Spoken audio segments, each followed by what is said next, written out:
Story number one. The church I grew up in did revival nights, the big kind with guest singers, fried chicken in the basement, and a speaker whose accent made you forgive every cliche. We called them Come As You Are nights, and they were the best marketing the Almighty ever used. I was 21 and running sound that night, which meant I was both important and invisible. At around 10 p.m., after the last chorus, when the lights had dimmed but the crowd lingered, the pastor invited people to come forward for prayer. A hush fell. You could hear the ductwork. Then someone in the third pew from the back stood up and pointed. "What's that?" she whispered. At first I thought she meant a rat or a balloon, but then a ripple ran across the congregation. People craned their necks to the left aisle and saw it too, a long, thin shadow moving between the pews. But the weird part was that there was no source. The overheads were on. The aisle was lit.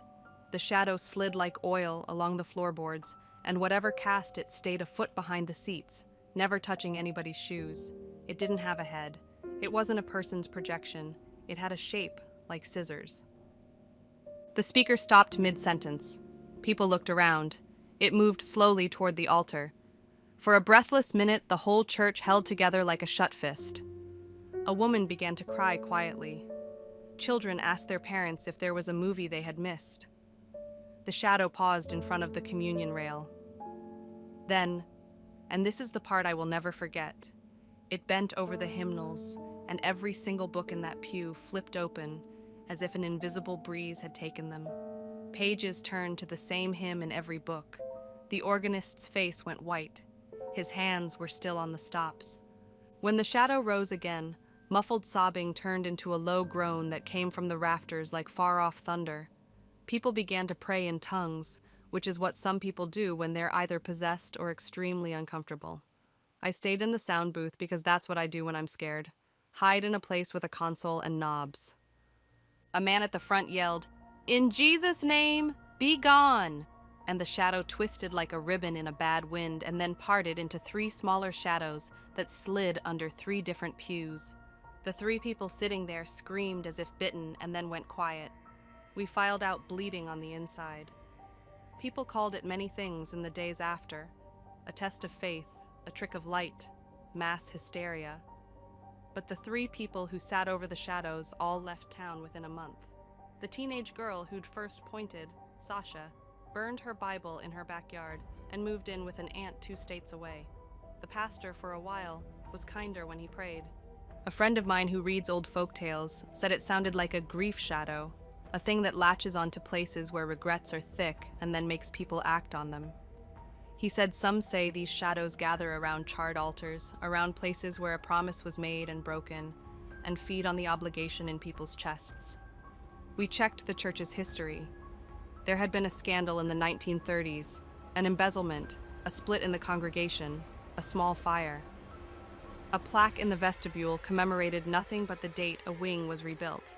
The rumor mill, when cornered, coughed up a story about a man who had refused a funeral to a known troublemaker and then died in his sleep the next week. His name was on a ledger that had been stolen in 1974. I stopped going to revival nights after that. I stopped taking Sunday evening shifts at the soundboard. My friend who did church grounds work said he found 3 thin grooves in the floor by the communion rail that looked like something had been dragged lengthwise. Not a human dragging, but edges scraped like the shadow had claws. Sometimes, in the hours between midnight and sin, I still dream of the way those books opened at the same page, like a choir being cued by an invisible hand. I woke up once to one of my hymnals opened on my dresser. The page turned to stanza 3. The line about "Forgive us our trespasses" circled in a shaky pen. If a shadow ever walks so close you can feel the air drop beside it, don't speak. Don't point. Don't be brave in groups. Move quietly and don't look back. The shadow likes to be noticed. Story number 2. I've never posted anything like this before. To be honest, I'm terrified someone from the old congregation will see this and know exactly who I am. But after what I went through, keeping quiet feels worse. I used to be an assistant pastor at a small church in rural Tennessee, emphasis on used to. This story is why I left the ministry altogether. The church was old, not charming, rustic, Pinterest aesthetic old, more like cheap horror movie set with peeling paint and wood that creaks like it's sighing old. It had been built in the 1890s on land that used to be a settlement nobody in town liked to talk about. The congregation was small but fiercely loyal, and the baptismal pool, the giant tub behind the pulpit, was their pride. It was fed by a natural underground spring that they believed made the water more holy than a regular pump and filter system. Turns out they were right, just not in a good way. The first weird thing happened at night. I'd stayed late prepping for a youth group lesson, and around 10 p.m. I heard water sloshing. That was weird enough by itself since the whole building was empty. At first I thought maybe a pipe burst or someone forgot to drain after Sunday's baptisms. I walked toward the pulpit, and the temperature dropped so hard my breath puffed out in front of me. That baptismal room always stayed warm, no heating in there, yet it held heat like a sauna.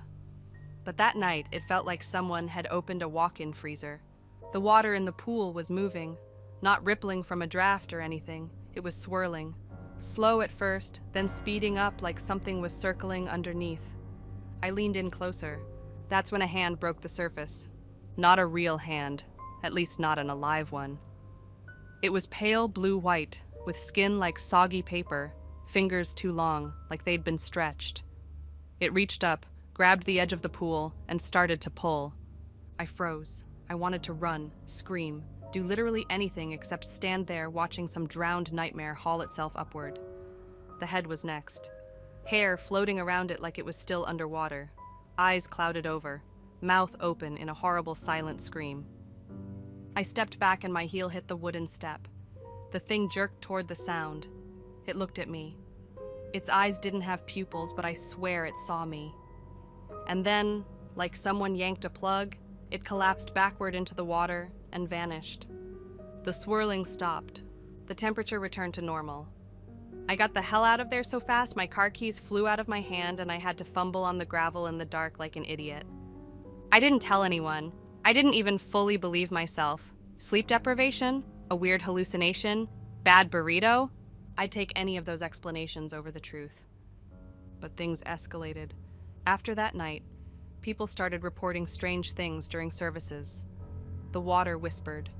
Shadows moved underneath it even when the pool was drained.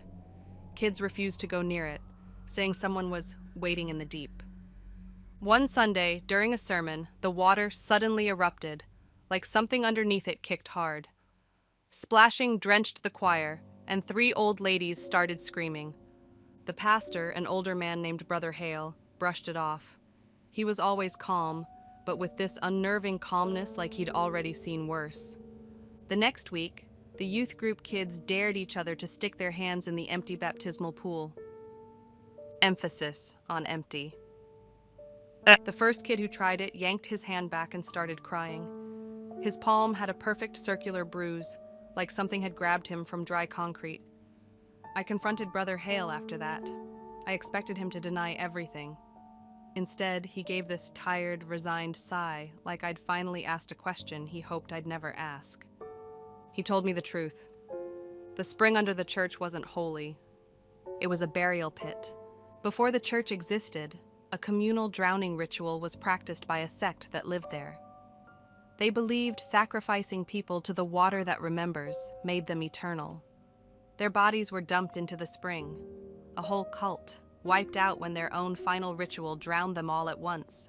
The land was cheap, the town was ignorant or silent, and the church was built right over the pit, baptismal pool and all.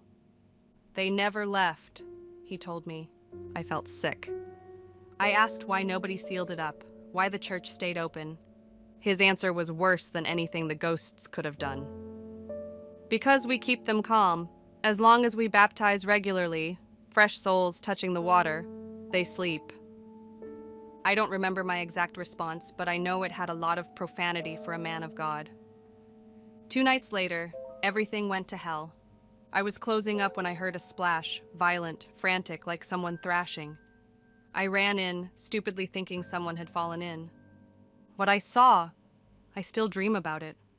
The baptismal pool was roiling like the water was boiling. Black shapes moved inside it, dozens of them, bumping and crashing into the sides. Faces pressed up against the surface from below.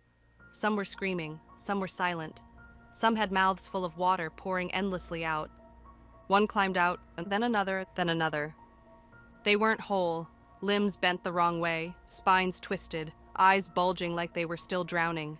They crawled, slid, dragged themselves across the floor, leaving trails of water that steamed in the air. I backed toward the exit, shaking, breath shallow, praying under my breath. Then they stopped. Every single one of them lifted their heads at the same time, and all those bloated white faces turned to the pulpit. Behind me, someone else stepped inside. Slow, calm footsteps. Brother Hale. The creatures crawled toward him, reaching. He didn't run, he didn't scream, he just nodded. "They're hungry," he said. "They need a life." And he pushed me. I tripped backward as the things surged forward. I don't know how I managed to roll out of their reach and sprint out the door, but panic does weird things to the body. I ran straight into the woods behind the church, didn't stop until my lungs burned. When I looked back, the church lights flickered, then went out. The next morning, the building was empty. The baptismal pool was bone dry. No pastor, no creatures, no water, nothing. I left that town within 24 hours and never looked back. To this day, every time I hear water, faucets, sinks, rainstorms, I get chills. Because sometimes, just faintly, it sounds like knocking from under the surface. Story number 3. I've tried for years to convince myself that everything I've experienced was just trauma stacking on trauma, a big messy pile of coincidences with a horror movie theme. But the older I get, the harder it is to pretend it's all in my head. Especially because every time I think things have calmed down, something new slithers out of the dark and reminds me I'm not as alone as I want to be. It didn't start at the church. It began when I was a kid. I'd already seen small haunted places, abandoned cabins, graveyards, the usual teenager tries to be edgy nonsense. But after I turned 15, everything snowballed. My mom and I had moved into our first place alone after she separated from my stepdad. I thought it was a fresh start. It wasn't. On day 3, the hallway light exploded, not flickered, exploded. The bulb was new, the fixture was new, but the glass burst like something had blown outward from the inside. I figured, okay, faulty wiring, who cares? But then came the voices, little murmurs drifting from empty rooms. The sleep paralysis episodes, where I could feel someone kneeling on my chest, breathing in my face. The shadow figures that darted past corners, but vanished when I snapped my head toward them. Normal. Your house is haunted, but you're too young to move out stuff. The memory that still crawls under my skin, though, was from when I was 13. I'd called out to my mom one night because I saw a hand, an actual hand, slide under my bedroom door. Pale, twitching, reaching. I'd screamed for her, but when she ran to me, the hand had already disappeared. She told me it was the draft, which made 0 sense because drafts don't have fingernails. You'd think the car accident at 17 would have shaken the weirdness out of me, but nope, just made it worse. The car flipped 5 times. 5. The cops were baffled. The EMTs kept saying none of us should have walked away. The car had landed 5 feet from a lake. If we'd rolled one more time, we would have been underwater and probably dead. I remember lying on the grass, dizzy, bleeding, staring up at the sky and feeling like something was standing over me. Watching. Waiting. Everyone assumed surviving, that was the miracle. But maybe I wasn't alone when the car stopped spinning. Anyway, fast forward to last year. I'd gotten a part-time job helping at a tiny rural church. The pastor needed someone to catalog old archives, baptism records, letters, dusty hymnals. It sounded safe, peaceful, boring even. A perfect contrast to the constant electrical chaos at my house where lights blinked out even with fresh bulbs. Toys glitched only when I used them, and walls got long scratch marks overnight. Churches are supposed to be safe, right? Right? So there I was, alone in the little archive room under the chapel. Low ceiling, stone walls, dusty shelves. The pastor always locked up early and left me with a key, trusting me to finish my work and leave everything as I found it. The place was old, but it didn't feel threatening. more like someone's forgotten attic. Until it didn't. It started subtly, a whisper behind a filing cabinet that sounded like someone saying my name, but stretched out too long, like they were pulling the syllables through cold molasses. Then papers would slide off the table one at a time, as though something brushed past them. I blamed drafts again, like a fool. One night, after everyone had left, I heard footsteps marching across the chapel floor above me, heavy ones like boots soaked in water. I froze. The pastor had left hours earlier, and the front door was locked from the inside. I crept up the narrow stairs and pushed open the hatch door. The chapel was empty, completely still. But the pew cushions were wet. Not damp, wet, like someone had dragged dripping hands across them. I backed down the stairs, heart punching my ribs. I told myself it was my imagination, leftover trauma from the accident mixing with the church's creaks. I forced myself to keep working. Then came the scratching, soft, rhythmic, almost polite, like someone dragging their nails lightly along the wall behind me. The room was tiny. There was no behind me, just stone. I turned slowly. Nothing. 5 minutes later, it started again, louder this time. Long screeches running down the stones, then stopping just behind my left ear. I felt cold air brush my neck, not like a breeze, but like something exhaled there. I packed up for the night, fast. When I reached the chapel hallway, the lights flickered violently, then burned out. All at once. Total darkness swallowed the corridor. I used my phone flashlight, but the beam kept glitching, cutting out every few seconds. Every time it did, I felt something shift behind me, like the air was bending around a figure too tall to be human. My instincts screamed to run, but I forced myself to walk. Running felt like an invitation. Halfway down the hallway, the chapel door slammed shut behind me. Hard. The sound echoed like a gunshot. When I turned around, the door handle was moving. Slowly. Up, then down, not rattling, turning. Like someone on the other side was trying the knob calmly, patiently. I whispered, "Nope," and bolted. I didn't stop until I reached the parking lot. But when I looked back at the church, the upstairs lights flickered back on for a split second, revealing something standing in the window. A hand pressed to the glass. The same pale hand I saw under my bedroom door at 13. I didn't go back to the church for 3 days. When I finally worked up the nerve, the pastor said he'd been getting strange reports too.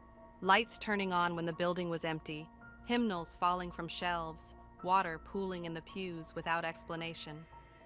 He joked that maybe the church needed a plumber more than a priest, but the look in his eyes said he didn't buy his own excuse. I kept working, mostly because I needed the money, but the activity escalated.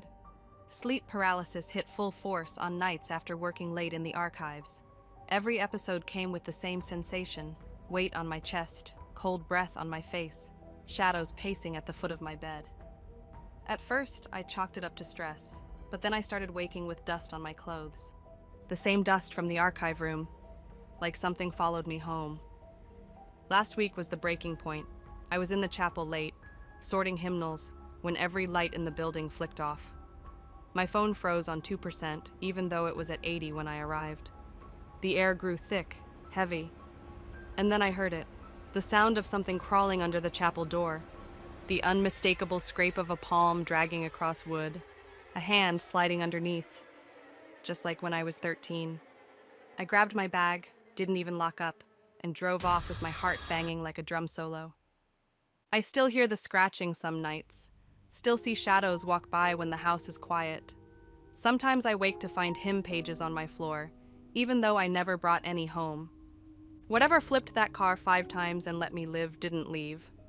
I think it followed me into the church, and I think it wants inside again. Story number 4. I've grown up with the ability to sense things that most people either ignore or drink away. Spirits, shadows, whatever label makes it easier. I've seen them since I was old enough to form a memory. My sibling used to see them too, but they leaned into denial while I leaned into survival. The bruises from childhood weren't accidents. The scratches weren't from bed springs. Something targeted us, and it didn't care that we were kids. As I got older, the clarity faded. I no longer saw full apparitions walking room to room, but the senses stayed. Cold pockets rolling over my skin like invisible currents, whispers melting into the hum of appliances, smells appearing out of nowhere like sulfur or rotting flowers, and the shadows, those never left. They walk behind me the way normal shadows follow light. Most of my adult life has ironically been spent in and around the church. I'm not clergy, but the pastor of our local chapel hired me 3 years ago to maintain the building, help with visiting families, and clean up after services.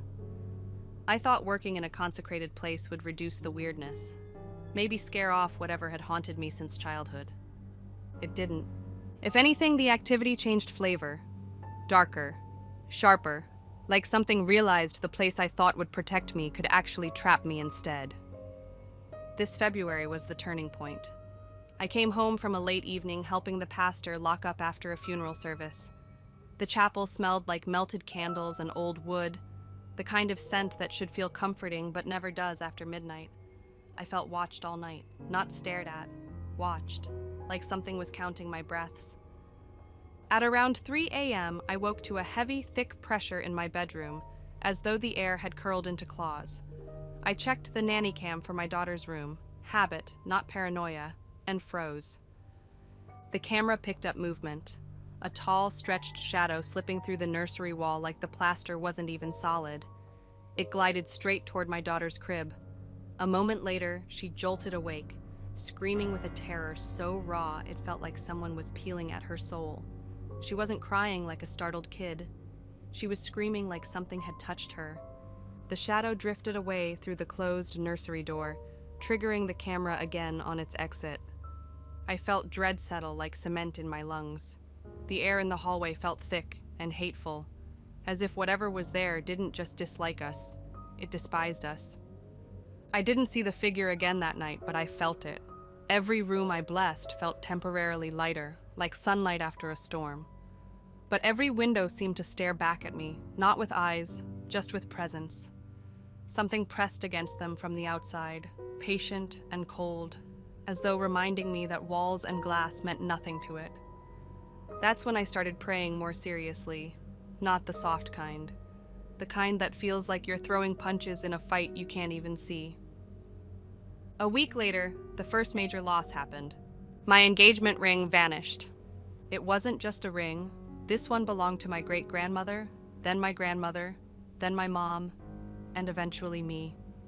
I always placed my rings on my bedside table before sleep, and I did the same that night. But in the morning, only my wedding band was there. I don't panic easily, but this ripped something open in me. I tore the bedroom apart. Every drawer emptied, every piece of furniture dragged out, every vent checked. I even pulled up part of the carpet because I was convinced something hid it. Nothing. The ring wasn't misplaced. It was gone. Gone the way things disappear when something else decides they belong to it. I searched the entire house next. Hours of obsessive checking, to the point where my hands shook from exhaustion. The ring meant too much. Losing it felt like someone had stolen part of my bloodline. In the weeks after, the church activity escalated too. The chapel lights flickered even after replacing every bulb. Hymnals moved themselves between pews overnight. Door hinges screamed in rooms that should have been empty. Sometimes the basement office smelled like old perfume, the same scent I'd associate with my great-grandmother, which made no sense because she'd never been anywhere near this church. Once, while cleaning the offertory table, I felt something brush the back of my neck. A cold, breathless sweep. I spun around so fast I knocked over a brass candlestick. The room was empty. I prayed harder. Every day. Every window, door, threshold. The pastor would mention that the air felt thicker lately, but he blamed humidity. I knew better. Humidity doesn't carry intent. Months passed. The shadows didn't ease up. Sleep paralysis hit more nights than not. My body frozen, my eyes forced open while something stood near the doorway, unmoving, staring. I sensed its shape but never saw it fully, just a tall smear of darker than dark. And through it all, the absence of the ring lingered like a missing tooth. 9 months. 9 whole months. Then today happened. I was vacuuming the hallway outside my bedroom. Nothing special, just trying to make the house look normal, even though nothing about it felt normal. When I turned the vacuum toward my bedroom door, something glinted on the floor. My engagement ring, perfectly placed, centered, like someone had set it there intentionally. The hallway is basically a runway. Every footstep hits the same spots. I had walked out of the bedroom an hour earlier. There was no ring then. The vacuum had made 2 passes already, and I'd been alone since morning. I picked it up, and the moment I touched it, my fingertips went ice cold. Not normal cold, dead cold. Like holding metal pulled from a grave. It didn't feel returned. It felt delivered, and not kindly. Standing there in that hallway, ring in hand, I realized something that made my stomach twist. Whatever shadow had moved through my daughter's room didn't leave when I blessed the house. It left something behind, something that wanted to show me it could come and go whenever it pleased. I don't know if it's attached to me, the church, or the bloodline connected to that ring. But the chapel feels different now too. Like the walls listen, like the stained glass eyes follow movement. And I don't think the ring disappeared for 9 months. I think it was taken. And now that it's back, I'm terrified of what comes next. Story number 5. I've tried explaining this story before, but it never lands the way it actually felt. People laugh when they hear the premise or think I'm exaggerating because it sounds ridiculous at first.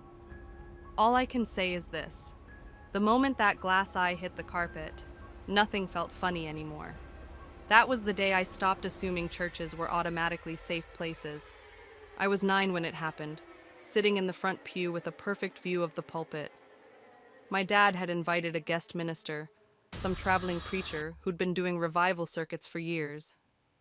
He had this old-fashioned tone that made every word feel heavier than it should. Not comforting heavy. More like the air gets thick before a storm. Halfway through the sermon, his glass eye slipped. I still remember the tiny tick sound as it bounced off the pulpit, followed by a slow roll down the steps. It didn't stop in the aisle. It swerved in this weird, almost purposeful arc, and came to rest right next to my shoe. The church carpet was thick, so it shouldn't have rolled that far or that smoothly, but at that age, I chalked it up to bad luck and gravity. I picked it up because, well, what else do you do when an eyeball is staring at you from the floor? He didn't say much about it, just dropped it into a glass of water beside him and kept preaching like losing an eyeball mid-sermon was normal. I pretended not to look at it, but the truth is I couldn't stop. The longer I watched, the more wrong it looked. It wasn't floating, it wasn't sinking either, it just hovered in the middle like something was holding it suspended. That's when I noticed the water vibrating. Not the glass. The water. Everyone else was listening to the sermon. I was basically hypnotized by a glass eye in a cup of jittering water, like we were all sitting inside a giant tuning fork. When the service ended, the minister didn't retrieve the eye. He didn't pack it, didn't look for it, didn't even acknowledge it. He just walked out with my dad, chatting like nothing was weird.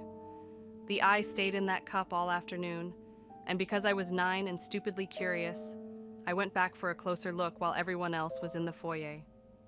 The water was still vibrating, the eye was still hovering, and then it moved. It rotated inside the glass, slow and deliberate, until it was staring straight up at me, not floating into position, not bumping randomly, turning on purpose. I jerked back so hard I hit the pew behind me. I waited for someone to come check on me, but nobody did. The entire church felt like it had gone soundproof, like the air itself had thickened again. That's when I realized I wasn't alone. Something shifted behind the pulpit. Not footsteps, more like fabric lightly brushing wood. I couldn't see anyone there, but I felt watched, stared at. The eye was still fixed upward like it wanted me to understand it wasn't the only thing looking. I backed toward the aisle, and as soon as I stepped into it, the eye bobbed in the water like something was pushing it from underneath. I didn't wait to see what it wanted. I bolted into the foyer and refused to go back inside. That night, the nightmares started. Every dream was the same angle, me looking down at the glass eye in the water. Only this time, I could see something underneath it. Something pressed against the surface from below, like a face pushing up against ice. The more nights that passed, the clearer it got. First the shape of a nose, then a forehead, then an entire face I couldn't fully describe. The features were never consistent, like it kept shifting between different people who'd used that eye before. It didn't stop when I woke up either. Over the next weeks, I'd see that same hovering shape in reflections, window glass, bathroom mirror, the TV when it was off. Not a full figure, just the faint impression of a face pressed up against the glass like it was trying to get through. I still didn't understand what was happening until the guest minister came back a month later. He didn't have the glass eye anymore. He wasn't wearing one at all. The empty socket wasn't empty, though. It was sealed, like the skin had grown over it completely. Smooth, wrong, too fast to be medical, too seamless to be scarring. He walked past me without recognizing me at all, even though he had made forced small talk with me the month before. But the moment he passed, I felt the same thick, storm air pressure I had felt that first day. And when I looked toward the pulpit, the glass cup was already there. The cup, filled halfway with water, and something was moving underneath the surface. No eye this time, just the distorted shape of a face pressing upward inside the water, like it was staring through a window. Nobody else saw it. Not the deacons, not the choir, not my dad, only me. After that day, it followed me home again, back into mirrors, back into dark windows. I'd feel it in the corners of my room at night. I'd hear the faint tap-tap of fingernails on glass, like it was trying to call me closer. Once, I woke up with condensation on my bedroom window from something breathing against it from the inside. The guest minister eventually stopped coming. People said he retired early. My dad said he moved states. But I knew the truth the first time I saw his name in the church bulletin, listed under memorials. He had died the week after his last sermon. I checked the pulpit after his funeral. The cup was still there. The water still vibrated.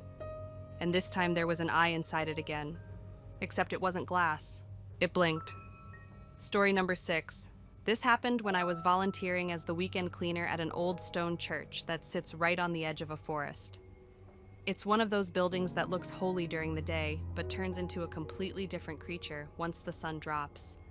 The kind of place where silence feels alive. I used to think that was just my imagination, until the night everything escalated. The church had a layout most people would consider normal. Rows of pews, a central aisle, and a small prayer alcove behind the pulpit. Nothing flashy. But the first time I cleaned it alone at night, I noticed something I swear wasn't there before. A single dark wooden pew sitting flush against the back wall. No chairs around it, no hymnals tucked in the slots, no dust on it at all. It looked newer than everything else, like someone had dragged it in from another church entirely. I didn't think much of it until I walked past it and felt the temperature dip like I'd stepped into a refrigerator. The rest of the church was warm. That one spot felt wrong. That became my routine for a few weeks. Clean, avoid the back pew, finish by midnight, lock up. Things didn't get weird until I started hearing someone breathing in that corner. Not loud breathing, not gasping, just slow, steady draws of air that didn't match my own rhythm. I'd whip around, expecting to see someone sitting there, but the pew was always empty. It got to the point where I'd purposely keep my earbuds in just so I didn't have to hear it. But earbuds don't help you when you feel the breath on your neck. One night I was sweeping the center aisle when I noticed the pew was closer. Not dramatically, not like it teleported 10 feet, but it definitely wasn't against the back wall anymore. It was angled slightly, turned toward me, like it wanted a better view. I thought maybe my memory was bad, or someone had moved it earlier. I pushed it back against the wall, kind of laughing nervously, and kept cleaning. I only turned my back for 5 seconds before I heard wood sliding across stone. The pew had shifted again. This time it was facing the aisle directly, like a person sitting there would have a perfect line of sight to me. I backed away from it slowly.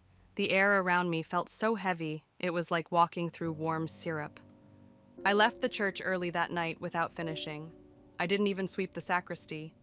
And when I got home, I couldn't shake the feeling that something had followed me, not physically, but in the way you bring home the smell of smoke after a bonfire, a residue. The nightmares started after that. Every night, I dreamed I was sitting in that back pew, not cleaning, not moving, just sitting, completely paralyzed. The church was empty except for me and a row of figures standing at the entrance.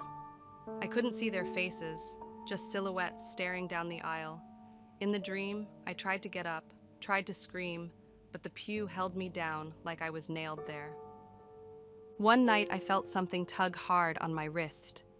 When I woke up, I had a deep red mark circling it like fingers had wrapped around me. The next time I went to the church, the pastor was out of town, so I had the keys and full responsibility to lock up. I walked in, trying to act normal, until I saw something that made my stomach drop hard. The back pew was gone, completely gone, vanished. The wall was bare stone where it used to sit. I was relieved for all of 2 minutes, until I heard something inside the prayer alcove. A low, wooden creak. I felt ice crawl down my spine before I even looked. The pew was there, wedged inside an alcove too small for it, pushed so tightly that the stone walls around it were cracked. I kept telling myself I was losing my mind. Stress, sleep deprivation, something logical. But then I saw something carved into the pew's top rail, something I swear hadn't been there before. A name, my name, carved in jagged, uneven scratches deep into the wood. My heart was pounding so loud I could barely hear the building settling around me. I backed away slowly and decided to just leave. Maybe forever. But when I reached the entrance and grabbed the big brass handles, I felt the most horrifying thing I've ever felt in my life. Hands. Cold hands around my wrists from behind me. I didn't turn around. I just ripped myself free and bolted outside. I didn't stop running until I hit the parsonage porch lights. I quit the job that night. No explanation. The pastor didn't ask questions, which makes me think he already knew something was off about that church. But the weirdest part? When I came back a week later to pick up the rest of my things from the office, I glanced inside out of morbid curiosity. The back pew was gone again, like it had never existed. No marks on the floor, no dust outline, nothing. But the worst part wasn't that. The worst part was what I saw when I looked at the stained glass window at the back of the sanctuary. The one depicting the congregation sitting in the pews. I swear on everything I have that one of the tiny painted figures, sitting in the very back, had my face, and its head was turned toward the door, watching me leave. I haven't gone back since. But sometimes, late at night, I hear wood creaking outside my apartment door, like something heavy is shifting back and forth in the hallway, like a pew, looking for a place to sit. Story number 7. I used to joke that my job as assistant to the senior pastor was basically church admin with extra holy water. It wasn't glamorous, but the job was quiet, the church was peaceful, and for the most part, nothing weird ever happened. At least nothing I could put my finger on. But I always felt like the place had a pulse, like the wood in the pews breathed with me, like something old watched from the rafters. The senior pastor once told me the church was more than 100 years old and somehow had survived 2 wars without a single shell touching it. He said it like it was a blessing. I always thought it sounded more like a warning.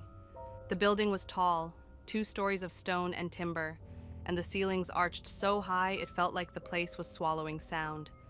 Sunday nights were usually busy, but that particular evening had been gloomy from the start. A cold drizzle had been falling since morning, and everything looked washed out and miserable. I didn't think anyone would come for the sermon, but I prepped the altar anyway. Duty before logic, the pastor always said.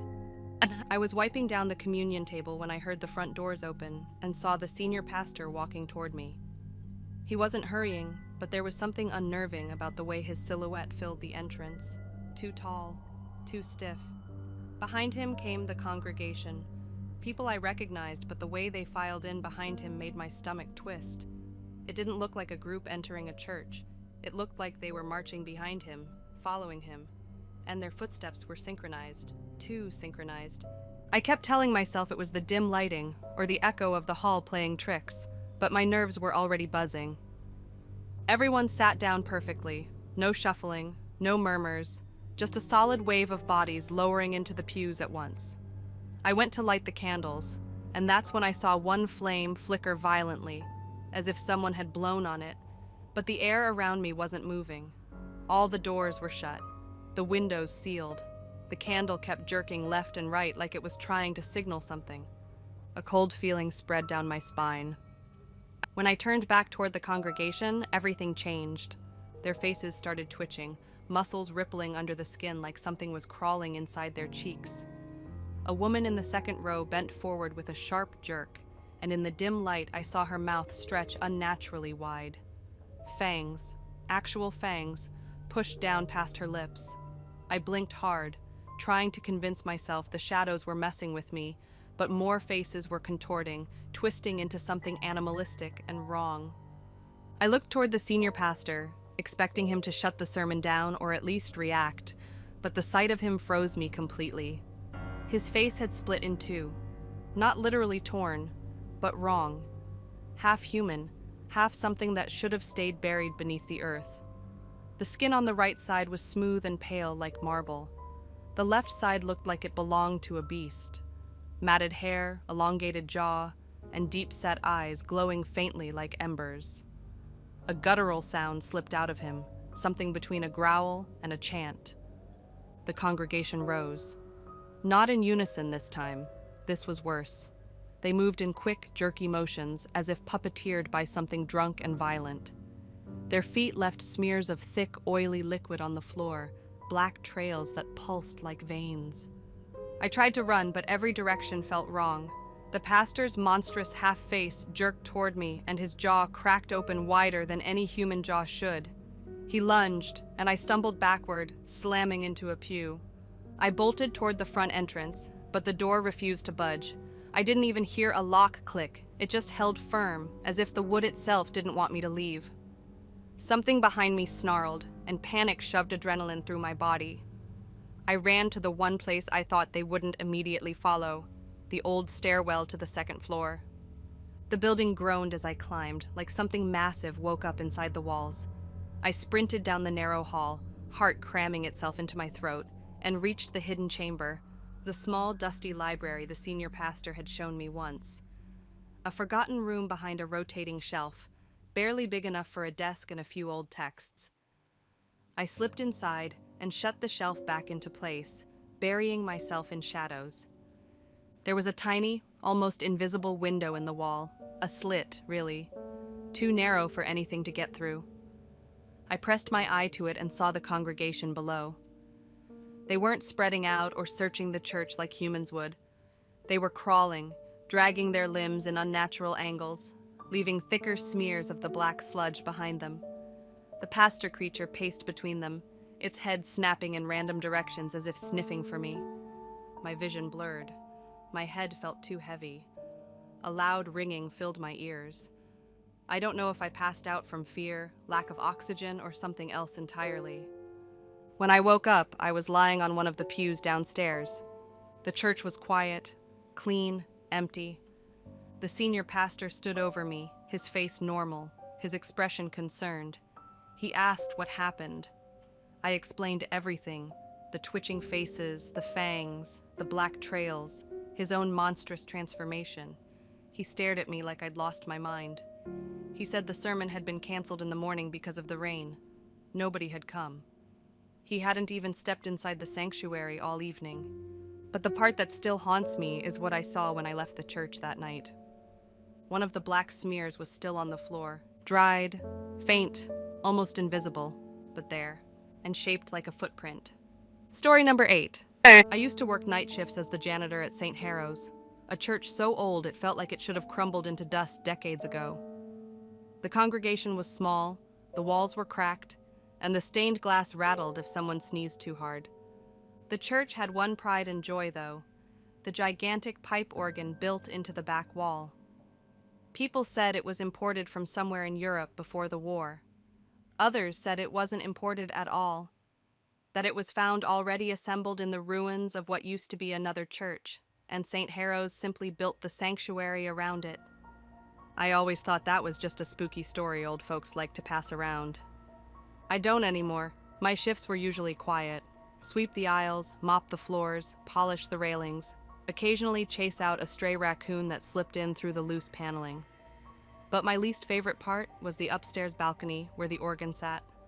Even when everything else was dark and silent, the air around the organ always felt warm, almost humid, and the pipes, hundreds of tall metal tubes, looked like open mouths waiting to swallow someone whole.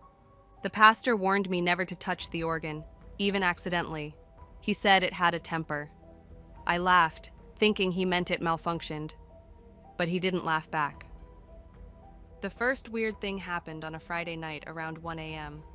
I was the only one in the church, just humming to myself while wiping down the pews, when one of the organ pipes made a sound, just a single low note.